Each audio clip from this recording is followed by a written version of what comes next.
你也许没有想过，其实《西游记》里有一句话反复出现，却常常被我们忽略，那就是玄奘求取真经。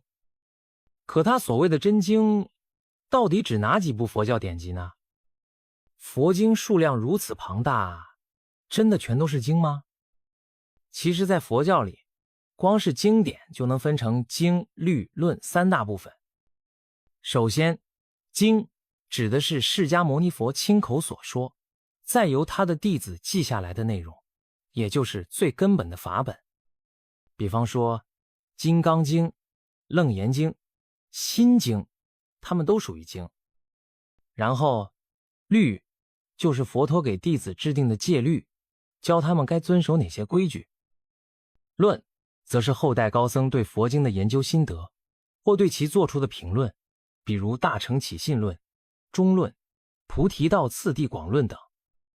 这三种合起来称作三藏。那玄奘法师从西天带回来的真经，其实不只是一两卷，而是指当时梵文版的完整佛教典籍，也就是经、律、论都包含在内。因此，如果有一位僧人能把经、律、论三样都学通透，就会被称为三藏法师。玄奘法师正是其中的杰出代表。你或许会问，他为什么有资格被叫三藏法师？因为当时的玄奘不但精通佛理，还能亲自翻译大量梵文佛经，涵盖经、律、论方方面面。所以我们在《西游记》里看到的唐僧取经，就是源自玄奘真实的经历。这也意味着，真经并非只是一部或两部，而是泛指那些从印度带回来的宝贵佛典。后来在中国流传的故事里，就以真经这个词来概括所有经典，强调它们珍贵无比。下回再读《西游记》时，你就能知道玄奘真的是把经、律、论一并带回，给了我们一个更完善的佛学体系。在佛教里，如果有人能把经、律、论这三大类典籍都熟练掌握，那可是一件相当了不起的事。这样的人就被称为三藏法师。咱们最耳熟能详的肯定就是玄奘法师，他不只懂经文，还精通戒律，更能对佛理进行深层的研究和翻译。话说玄奘当年回国时，带回了657部佛教经典，那可不是随随便便的数字。想想当时路途多么艰险，又要克服语言和地理的障碍，他依然把这些经典一卷一卷带回来了。而且他不仅把经文带回来，还花了大把时间进行翻译，将其转化为汉语，为后世留下极其宝贵的佛学财富。据说玄奘一生翻译的经论共有75部，总计335卷，这是何等惊人的成就！除了这些伟大的贡献，他本人在大唐高宗时期也一直忙碌到生命的最后一刻。传说他翻译完最后一部《大般若经》，曾经慨叹自己这一生的使命已完成。没多久，他就在屋后水沟不慎摔倒，身体状况急转直下，于2月初6子时圆寂，终年63。我们常说的《大般若经》，其实内容非常庞大，共有600卷之多。他告诉世人如何以智慧成就法身，获得解脱之道。我们耳熟能详的《金刚经》，就是这600卷《大般若经》里极其核心的一卷。可以说，《金刚经》堪称精髓中的精髓，号称能断除烦恼的殊胜经典。综上所述，玄奘法师不但是真正的三藏法师，也是一位了不起的翻译家。他所带回的那些真经，涵盖了经、律、论的广阔内容。如果没有他的努力，或许很多深奥的梵文经典就无法顺利传播到中国。所以，他不仅是历史上的传奇人物，也是传播佛法、翻译经典的重要桥梁。刚刚说到的大般若经总共有600卷，范围极其广博，包含了如何以智慧看透人生，如何最终获得解脱。而其中最重要的一卷，就是众所周知的《金刚经》。它可以说是将大般若经的精华加以提炼，成为短小而深刻的经典，教人如何斩断妄念，看穿虚妄，从而安住在如钻石般坚固的心境里。另外，我们还会听到一个概念，就是大乘佛教和小乘佛教的区别。所谓大乘，就像一辆大的车子，乘坐的人多，更重视度化众生；而小乘则像是一辆小车，更多侧重个人的解脱。用通俗的话说，大乘佛教不仅要自己从生死苦海中挣脱，还要带着更多有缘人一起走上觉悟之路。而小乘佛教则比较专注自度，只要能摆脱轮回就行。《金刚经》之所以被称为大乘佛教经典，就在于它不只强调个人如何开悟，也在谈如何利益别人，如何用智慧帮助他人解决痛苦。在某些故事或影视桥段里，还会出现类似桥段。有人说，小乘只能让亡者升天，但大乘则能让更多人一起得到解脱。这当然是比较形象的说法，目的是让你理解大乘的包容与广大。所以，简单来说，《金刚经》不仅能帮我们自己消除烦恼，也能激发内在的慈悲心，去关怀身边的人。这正是大乘佛法的特色，把解脱之道扩大到所有众生，犹如一艘大船，能让更多人登船彼岸。既然《金刚经》如此重要，那它到底讲了什么？首先，它的全名是《能断金刚般若波罗蜜经》。这么拗口的名字，代表了几层意思。金刚是最坚硬、最锐利的，能斩破一切妄念。般若波罗蜜则指到达究竟彼岸的智慧。换句话说，整部《金刚经》教我们如何用这种坚不可摧的智慧去洞穿各种烦恼和执着。当外在的风风雨雨来袭，我们的内心仍能像钻石一样坚固，不会被轻易击溃。无论是快乐、悲伤，还是外界的诱惑、挫折，都能看得透，放得下。这也就是为什么很多古今名人都将它奉为修身养性的指南，经常抄写背诵，甚至在危难时刻把它当成心灵支柱。你可能好奇，读了这部经就一定能富贵无忧吗？其实，《金刚经》并不是用来教人发财或找好工作的，它探讨的是更深层次的人生智慧，告诉我们如何面对生老病死和诸多苦恼，如何在变幻莫测的世界里找到一颗不动摇的心。这个重点一开始就表明它属于大乘佛教的范畴。大乘佛教的特点就是兼顾自度和度人。一方面你要修炼自己，让自己心智更清明，看破短暂的名利得失；另一方面也要常怀慈悲，主动去帮助别人，或者用你的正面能量去温暖周围的人。也正因为这种特质，《金刚经》有一股很强的利他精神，提醒我们不要一味追逐自我满足，而要关注更广阔的世界。从这个角度看，《金刚经》告诉我们如何修出金刚般若，也就是坚固的智慧，让我们不再被欲望与杂念左右。这便是它能断金刚最核心的含义。一旦你获得这种智慧，就能一击穿破各种障碍，不让外物困扰你，也不让内心的贪嗔痴引你沉沦。说到这儿，你可能更想了解《金刚经》到底具体讲啥。其实这部经的名字就已经把答案点了出来，它的全称叫做《能断金刚般若波罗蜜经》，我们可以将其拆分来理解。能断指的是透过修行，让各种迷惑和烦恼都被切断。金刚代表坚固无比，同时如闪电般锐利，能击穿一切负面。般若波罗蜜则是告诉我们，这是到达智慧彼岸的法门。也就是说，如果我们能依照这部经所揭示的修行路子去做，就像拿着一把可以劈开万物的利剑，在遇到任何困境或情绪冲击时，都能迅速看透它的本质，不被表象所困。那种感觉就好像把烦恼唰地一下击碎，剩下的是一颗像钻石般安然不动的心。别小看这种能力，试想一下，我们平常常被焦虑、担忧、嫉妒等情绪绑架，有时甚至自己都不知道为什么心情这么差。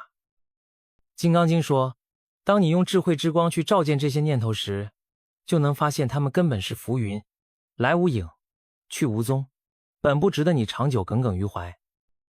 等你真正看透了，就像大梦初醒那般，蓦然觉得自己为什么要纠结这么久。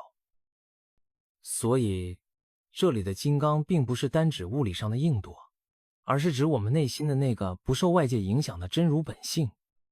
而般若波罗蜜讲的就是如何抵达那个本性的桥梁。也难怪这部经会被视为佛教里最核心的智慧典籍之一，不管你是追求灵性，还是单纯想舒缓人生焦虑，都可以从中找到引导。再者，金刚经有时也被当作一门解脱之学，意思是若能参透它，你对外部世界的执着就会大大减轻。人一旦不再沉迷于外在欲望的摆布，心灵就自然充满宁静与满足。想想，当你不再被贪嗔痴扰乱，做事和为人处事都会更坦然、更自在，也更能包容和欣赏他人。所以这部经呈现的不只是高深莫测的理论，也是一种非常实用的内在修行指南。它帮助我们用大智慧去活在当下，既能洞穿幻象，也能慈悲利他，让身边的人也沾光得益。这才是《金刚经》之所以千百年来经久不衰的缘由。很多人好奇，要获得这种金刚般若的智慧，该从哪里着手？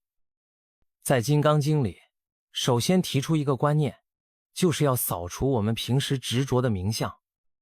所谓名相，就是你用语言文字给世界万物贴上的各种标签，还有你通过眼耳鼻舌身意感受到的那些外在现象。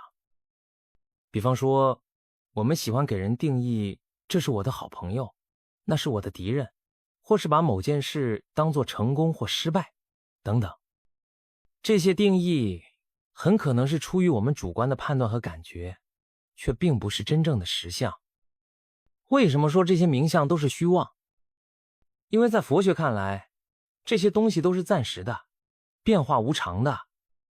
你觉得某人是好朋友，可能哪天误会一场，你俩就反目成仇。你看见的美景如同电影镜头，随时间推移就变了样。连我们自己身体也会慢慢老去，所以世间万事都没有固定不变的。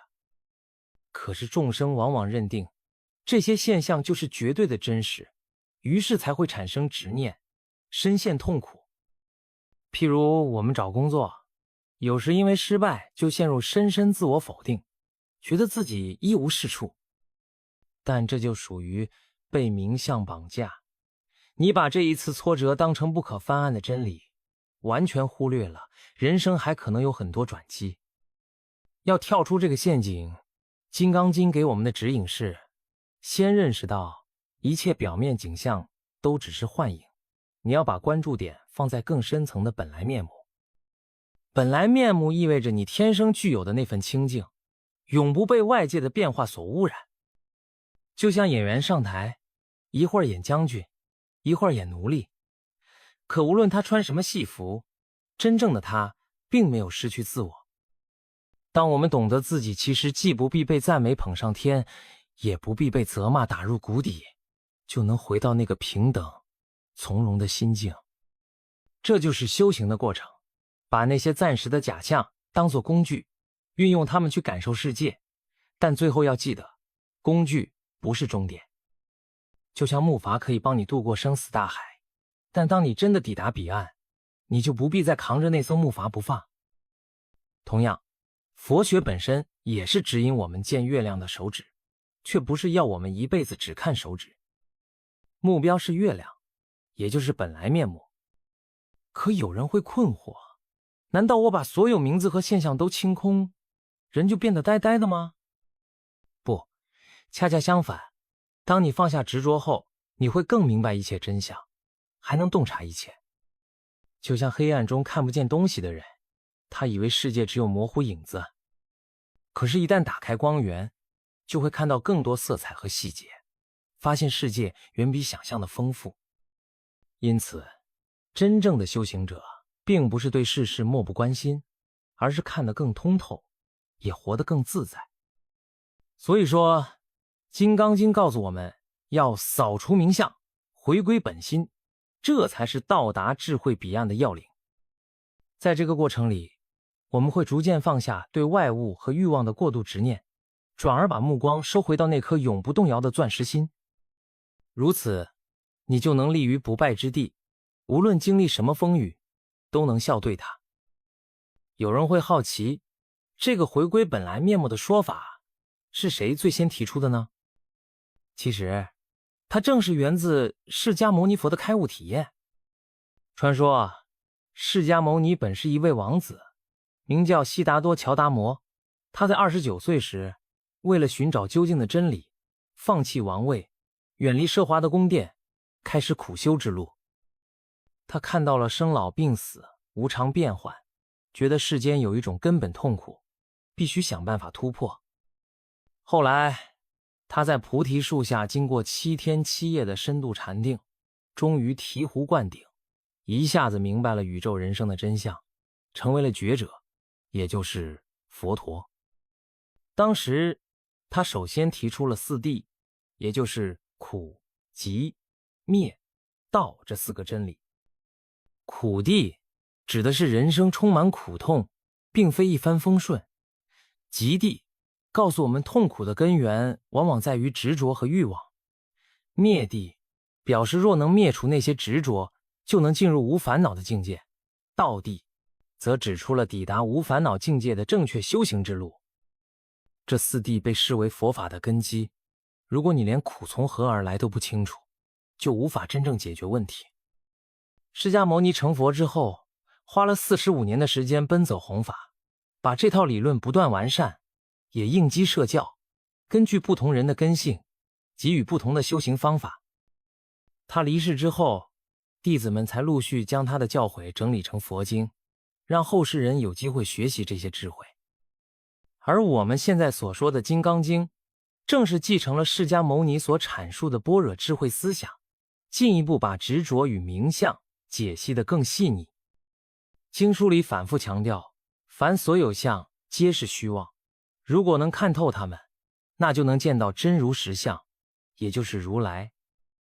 这里的如来并不只是一个偶像化的佛，而是指那份超越一切概念的真理本质。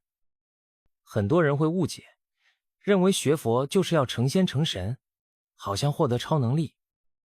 其实不然，佛的觉悟是看清生命的真实面貌，让自己不再被贪嗔痴困住，也不被生死轮回所吓倒。至于要不要飞天遁地，那都不是主要关心的方向。这也是为什么佛法中如此看重智慧的开显。真正的智慧不是世俗的小聪明，而是能够贯穿生死、识破本质的眼光。当我们能把生命中那些苦难和欲望都当成浮云，自然就不会再被情绪牵着鼻子走。你面对失败也能坦然，原来是这样一次考验。你面对成功也不会过度傲慢，因为那同样会变。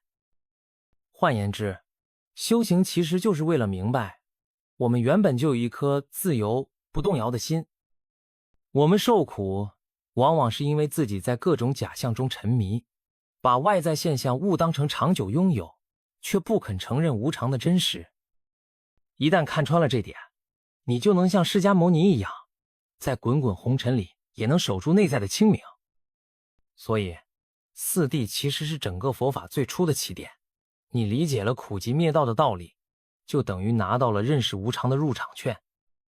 有了这个基础，再去看《金刚经》说的扫除名相，就更加顺理成章。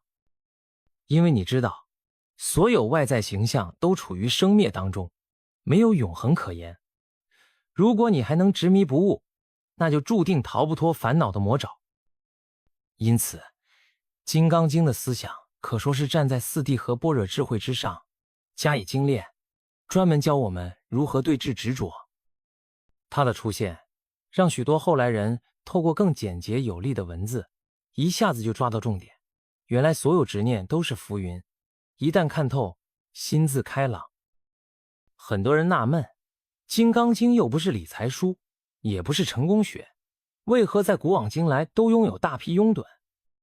从皇帝到平民百姓，从文学家到武将，很多人都对他推崇备至。其实，这恰恰说明《金刚经》触及了人类深层的焦虑与困惑，也指出了一条更宽广的路。先说它的传播过程。释迦牟尼在世时，主要靠口述来教化弟子，没有留下文字。等他去世后，弟子们觉得必须将这宝贵的法门记录下来，于是才有了第一批佛经。随着时间推移，佛教逐渐向各地扩散，尤其在东汉时期正式传入中国。经过几百年的翻译和交流，大量梵文经典被译成汉语，我们这才得以读到《金刚经》这样的作品。在汉地历史上，像鸠摩罗什、玄奘等翻译家功不可没。他们忍受漫长的旅程与艰苦环境，把一卷卷佛经带来或带回，然后用心去翻译，力争兼顾精准与优美。鸠摩罗什所翻译的《金刚经》更是脍炙人口，成为最广为人知的版本之一。可以说，没有这些翻译者的付出，《金刚经》难以在中国乃至整个东亚世界引起如此大的反响。那么，《金刚经》究竟如何改变一个人的思维呢？举个例子，有些人读了它之后，心里好像打开了一扇窗，不再紧抓着某些执念不放。过去也许稍遇挫折就气急败坏，可现在想到经里说的凡所有相皆是虚妄，便会自问，我这股怒火难道就是真实不可动摇吗？结果他会发现，这不过是一时情绪，过一阵子就烟消云散，何必当真？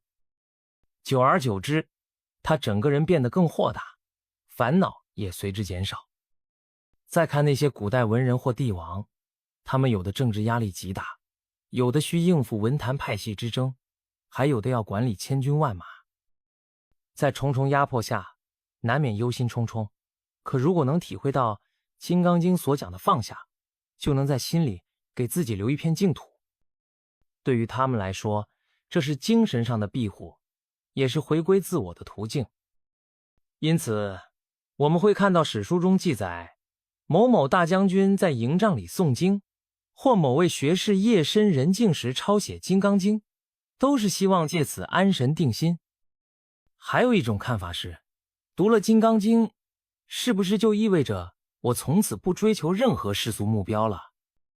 其实，《金刚经》本身并不否定你去努力工作或赚钱，它只告诉你，一切外在获得都不是永恒，也无法真正给予你内在的满足。如果你明白这个道理，就不会在追求物质的过程中把自己逼到焦头烂额，你反而能更从容地投入工作，把它当作一种有趣的历练，或是你利益大众的方法。这样的人往往更能稳住情绪，也更少在意一时成败。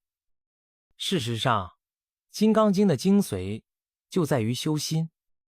透过对经文的领悟，我们会意识到自己一直活在名相的束缚里，比如对自我的种种执着，对他人的赞美或诋毁耿耿于怀，对金钱地位的贪恋，对感情的迷失等等。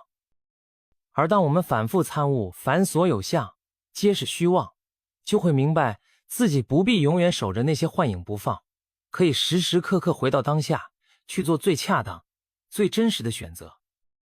有些禅门故事也常常引用《金刚经》的话来点醒学人，比如六祖慧能便因一句应无所住而生其心，瞬间开悟。这告诉我们，佛法并非只是枯燥的教条，也可能在一瞬间让你对人生有全新的体悟。当然，这份体悟需要你真心去读、去思考、去实践，并不是把经书当护身符或念念咒语就能搞定。在这个层面上，《金刚经像一本内功心法，引导你如何在嘈杂的世界里保持内在的清静。你依旧吃饭、睡觉、上班、社交，但你的心态会渐渐不同，不再被外界牵着走，也不为一时的宠辱得失过度纠结。这就是他对思维的最大改变，让你发自内心的活得更通透、更自由。说到底，金刚经究竟能给我们的生活带来什么实际好处呢？或许它不能直接送你钱，也不能立刻帮你找到理想工作，可它能改变你看待世界和自己的方式。当你心境渐渐柔和，不再焦躁，你的工作表现、人际关系也会随之变得顺畅起来。这并不是魔法，而是心态的力量。想象一下，如果你少了很多无谓的烦恼，就能把更多专注力放在真正要做的事情上。即便遇到意外，你也不会慌乱，而能稳住情绪，冷静处理。长期下来，你的身心健康都会获得改善，自然生活质量也更上一层楼。也因此，古往今来那么多人勤勤恳恳地读诵《金刚经》，就是想从中汲取内在不动如山的力量。就像我们在武侠小说里常常看到，练就一身剑法固然重要，但若没有扎实的内功，关键时刻仍可能露出破绽。《金刚经》就是这样一部内功秘诀，教我们如何在面对人世各种挑战时，内心依旧处变不惊，守住清明。最后，如果你觉得这些理念对你有启发，不妨将它和身边的亲友分享。也许他们也在为生活中的某些难题感到沮丧，正需要这种能穿透烦恼的智慧。